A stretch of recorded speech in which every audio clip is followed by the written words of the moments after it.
Hello दोस्तों, कैसे हैं आप लोग। और आप सभी का स्वागत है आपके अपने YouTube channel readable study point में। और मैं हूं राजिद और मैं आज आपके लिए लेकर आया हूं Bihar board 12th class 100 marks English का lesson 1 Indian civilisation and culture, जो महात्मा गांधी के द्वारा लिखा गया है। उसी का आज मैं ऑब्जेक्टिव क्वेश्चन एंड आंसर लेकर आया हूं, जो बहुत ही इंपॉर्टेंट है आपके एग्जाम के व्यू से। और इस वीडियो के पहले मैंने इसका समरी पढ़ा दिया है, तो आप वो अगर नहीं देखे तो मेरे चैनल पर जाए और प्लेलिस्ट इंग्लिश क्लास 12th में जाए और वहाँ से पढ़ ले। ओके। और ये हमारा जो बुक है 100 मार्क्स का, उसका पहला चैप्टर है, तो इसलिए बहुत ही इम्पोर्टेंट है। और महात्मा गांधी के द्वारा लिखा गया है तो और ही इम्पोर्टेंट होगा। ओके। अगर आपको इसका या समरी का पीडीएफ चाहिए तो आप मेरे टेलीग्राम चैनल से जुड़ जाइए, वहाँ आपको एकदम मुफ्त में, एकदम फ्री में आपको सारा पीडीएफ मिल जाएगा। ओके। तो वीडियो को पूरा अंत तक देखिए और अच्छे से समझिएगा। वीडियो पसंद आएगा तो लाइक कीजिए, चैनल पर नया है तो चैनल को सब्सक्राइब कीजिए और बेल आइकन को ऑल पर सेट कर लीजिए, ताकि हमारे वीडियो का नोटिफिकेशन सबसे पहले आप तक पहुंचे। ओके। अगर कोई भी चीज़ का दिक्कत है तो आप कमेंट में लिखिए, हम उस बात को सुधारने का प्रयास करेंगे। ओके। तो चलिए पहला प्रश्न देख लेते हैं कि Mahatma Gandhi has written the lesson, यानी जो महात्मा गांधी उन्होंने कौन सा लेसन लिखा है। तो अभी आप पढ़ रहे हैं कि इंडियन सिविलाइजेशन एंड कल्चर।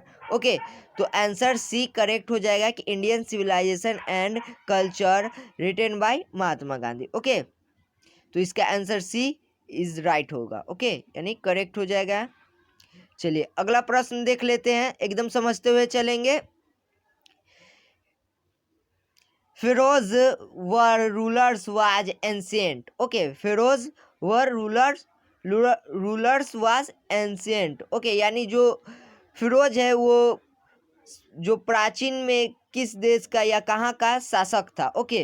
तो अगर आप इतिहास पढ़े होंगे तो आपको थोड़ा सा तो नॉलेज होगा ही कि इतिहास में जो फिरोज था वो इजिप्ट का शासक था। ओके, फिरोज जो था इजिप्ट का शासक होता है। ओके।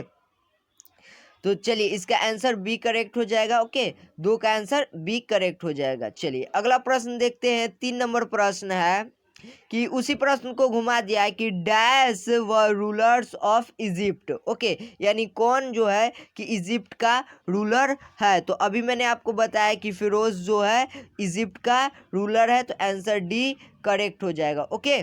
तो ये समझ में आ रहा है, एकदम समझ में आ रहा है तो वीडियो को एकदम लाइक करते चले, और चैनल पर नए हैं तो चैनल को सब्सक्राइब कर दें। ओके।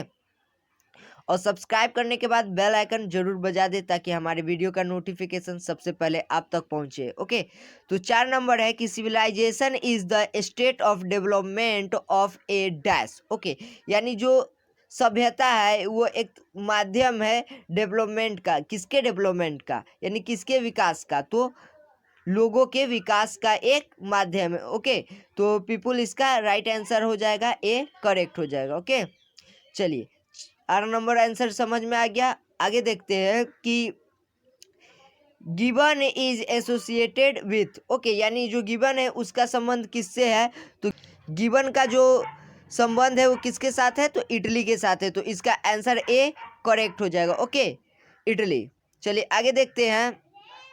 आगे है 6 नंबर प्रश्न कि European civilisation will mean dash for India. Okay, यानी जो यूरोपीय सभ्यता है उनका क्या तात्पर्य है भारतीय के प्रति। ओके, तो उनका तात्पर्य है कि अगर यूरोप ये सभ्यता के अनुसार जो भारत की सभ्यता है वो एक बर्बाद है। ओके, तो रूइन इसका आंसर करेक्ट हो जाएगा, यानी बर्बाद है। ओके, तो इसका आंसर डी करेक्ट हो जाएगा। ओके। चलिए 7 नंबर देख लेते हैं। 7 नंबर प्रश्न है कि simple living and high thinking is the best of, यानी जो एक सभ्यता का प्रमाण है कि वहाँ के लोग सिंपल रहते हैं लेकिन उनका सोच क्या है, हाई है। ओके, हाई सोच है लेकिन वहाँ के लोग सिंपल माध्यम से रहते हैं। तो वो मात्र एक हमारा सभ्यता है, भारतीय सभ्यता है, इंडियन सिविलाइजेशन, जिसमें लोग सिंपल रहते हैं लेकिन उनका जो माइंड है, जो उनकी सोच है, बहुत ही हाईएस्ट होती है। ओके, तो इसका आंसर 7 का आंसर बी करेक्ट हो जाएगा। ओके। चलिए आगे देख लेते हैं। 8 नंबर प्रश्न है कि Indian glory is that it is. Okay, यानी जो भारत का गौरव है वो क्या है, तो वो है इमूवेबल। ओके, इमूवेबल है। ओके, तो इसका आंसर ए करेक्ट हो जाएगा। ओके, एकदम समझते हुए चलेंगे।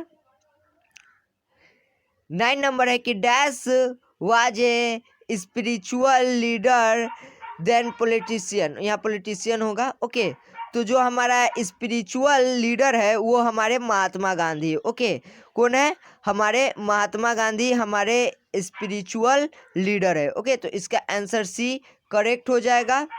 चलिए आगे देखते हैं।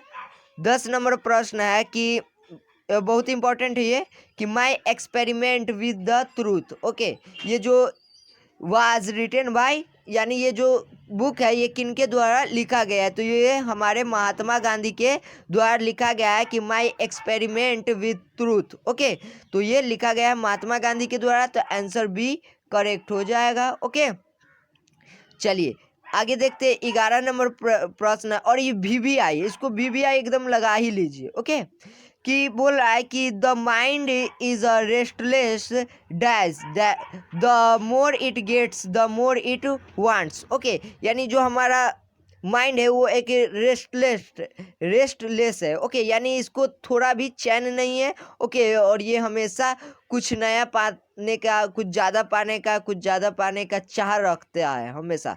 तो महात्मा गांधी ने जो माइंड को बोला है कि ये एक चिड़िया है, ठीक है ना, रेस्टलेस एक चिड़िया है, एक बर्ड है जो हमेशा ज़्यादा पाने का, कुछ ना कुछ पाने का सोचता ही रहता है। देखिएगा आपका माइंड हमेशा चलते रहता है। ओके, हृदय के बाद माइंड ही एक ऐसा अंग है, हमारा पार्ट है शरीर का जो हमेशा चलते रहता है, ठीक है ना, यानी हार्ट्स के बाद। ओके, तो इसका आंसर ए करेक्ट हो जाएगा कि माइंड को रेस्टलेस वर्ड कहा गया है। ओके, चिड़िया कहा गया है, बेचैन चिड़िया कहा गया है।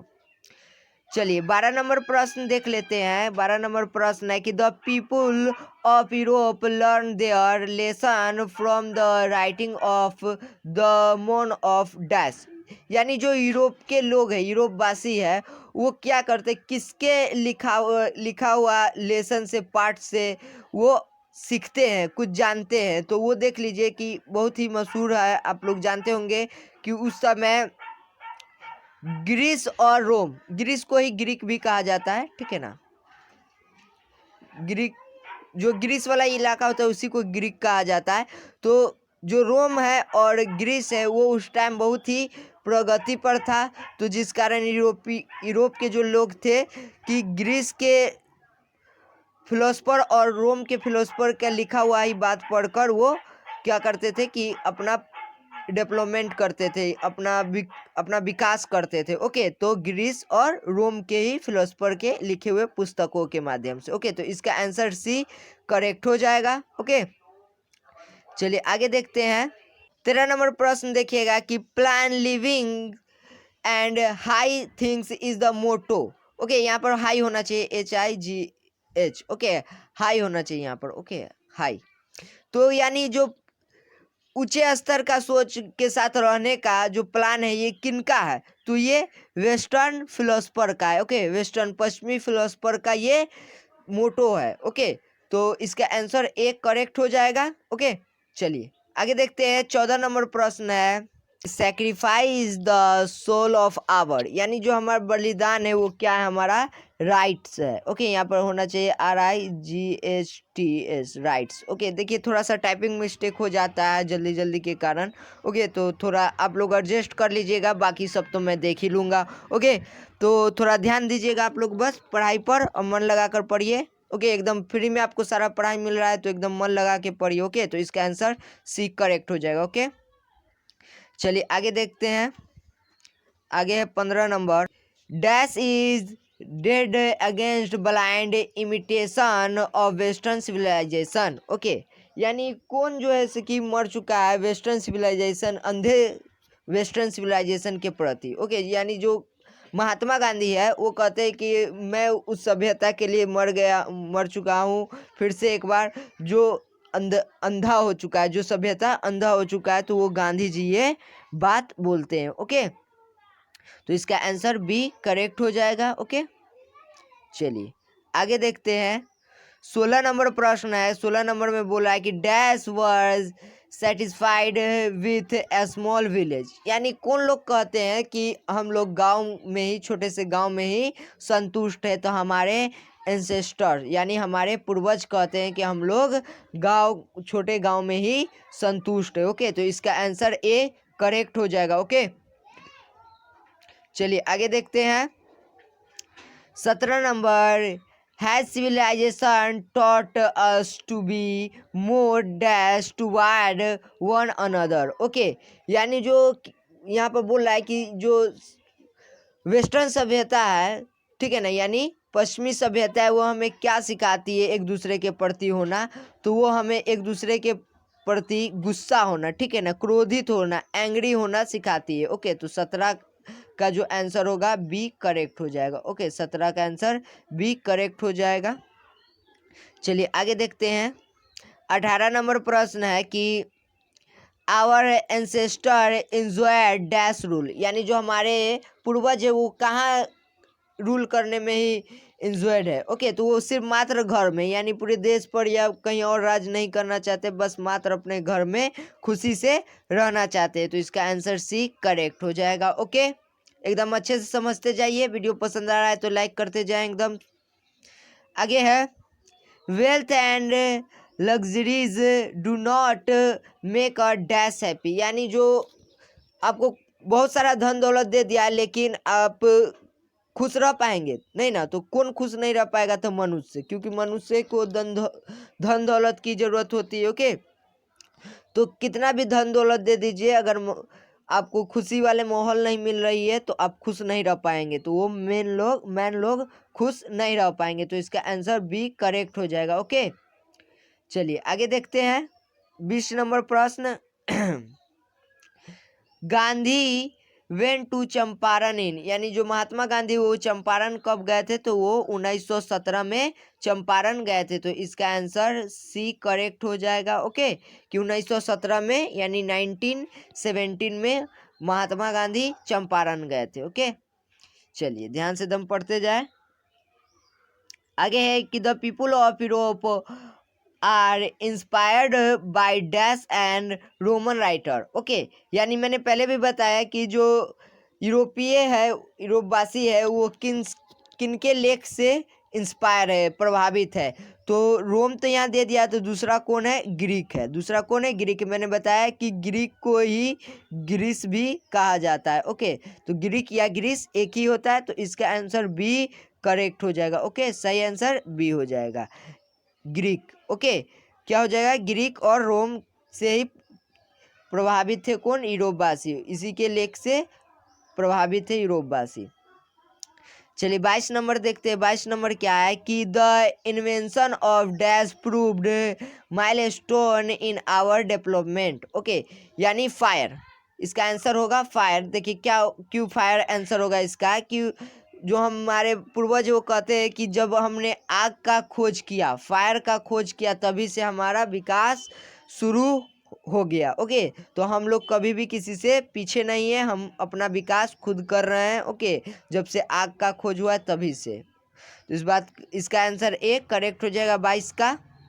चलिए आगे देखते हैं। Modern civilisation is the worship of, यानी आधुनिक सभ्यता किसकी पूजा करती है? तो मटेरियल्स की पूजा करती है, वस्तु की पूजा करती है। ओके, इसमें मानवता नहीं है, इसमें सिर्फ वस्तु का मोल है। मानव ही एक वस्तु की तरह काम कर रहा है। ओके, तो इसका आंसर एक करेक्ट हो जाएगा कि जो आधुनिक सभ्यता है वो वस्तुओं की, मटेरियल्स की पूजा करते हैं। ओके, आगे देखते हैं। 24 नंबर है कि इंडियन सिविलाइजेशन इज, यानी इंडियन सिविलाइजेशन क्या है? तो वो है based on believe of God, यानी जो भारतीय सभ्यता है वो भगवान में विश्वास रखती है। ठीक है ना, गॉड में विश्वास रखती है।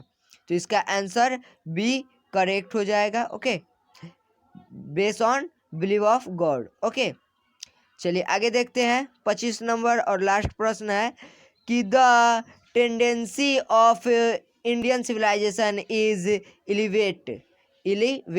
ठीक, तो यानी जो भारतीय सभ्यता है वो क्या दर्शाता है। ओके, तो क्या दर्शाता है, तो चलिए देखते हैं कि क्या दर्शाता है। ये दर्शाता है मोरल विंग को, यानी नैतिकता को ये दर्शाता है। तो इसका आंसर नैतिकता को ही ये विकसित करता है। तो इसका आंसर सी करेक्ट हो जाएगा। तो ये आपका 25 क्वेश्चन जो बहुत ही इंपॉर्टेंट था एग्जाम के व्यू से, मैंने सारे क्वेश्चन का आंसर करा दिया है। तो आशा करता हूँ कि आपको वीडियो पसंद आ रहा है। ओके, और यहाँ पर आपको फ्री में पीडीएफ मिल रहा है, बस आपको टेलीग्राम चैनल ज्वाइन करना है, रीडेबल स्टडी पॉइंट। देख लीजिए टेलीग्राम चैनल है रीडेबल स्टडी पॉइंट। आपको वहाँ पर एकदम मुफ्त में पीडीएफ मिलेगा, एक भी रुपया पे करने की ज़रूरत नहीं है। तो इस बात पर लाइक शेयर और सब्सक्राइब दम ठोक दीजिए और ज़्यादा से ज़्यादा शेयर कीजिए और अपने दोस्तों को बताइए कि इस चैनल से पढ़े, ताकि उन लोग का भी अच्छे से पढ़ाई हो पाए।